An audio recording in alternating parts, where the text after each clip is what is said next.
Tonight, police are investigating what led to a double homicide in Algiers that left a 17-year-old girl and a 20-year-old man dead. It happened early this morning in the Berman neighborhood. Alyssa Curtis has spent the day talking to witnesses who described a shocking scene, a horrific scene, Alyssa.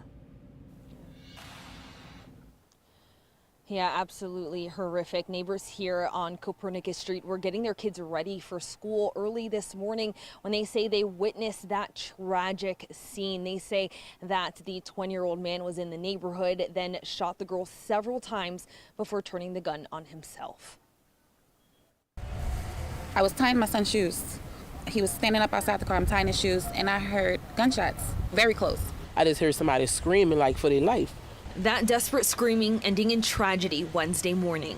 The scene was just, you wouldn't want to see it. A 16-year-old girl and a 20-year-old man are dead in what NOPD is classifying as a homicide. The girl pronounced dead at the scene. The man later died at the hospital. But neighbors, I tried to convince him not to shoot her, but he still did. Saying they witnessed a murder-suicide. One neighbor who didn't want to be identified said she witnessed the entire thing, starting just before 7 Wednesday morning when she was getting her kids ready for school.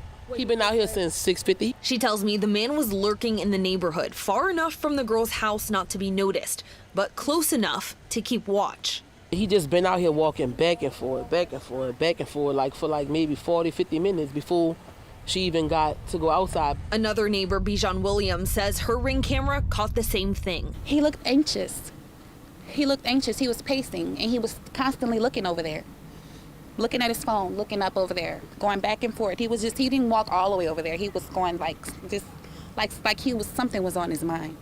It appears what he was waiting for, the girl to walk out of her house. One witness says she tried to plead for the girl's life, hoping to avert the tragedy unfolding in front of her eyes. As soon as she came outside, he took his backpack off, unzipped it, and started shooting her. He didn't say nothing. She just kept screaming, please don't do it, don't do it. And I'm like, please don't shoot her.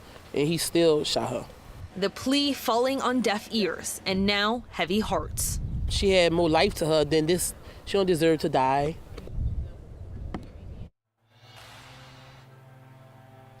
We've learned that the 16-year-old girl was a junior at Walter L. Cohen High School. In a statement, Collegiate Academy says that she was an honor roll student with a bright future ahead of her. Walter L. Cohen canceled school abruptly this morning, and they say they have counselors and resources for their community available. We hate to hear stories like this, Alyssa. Do we know if or how these two victims are linked?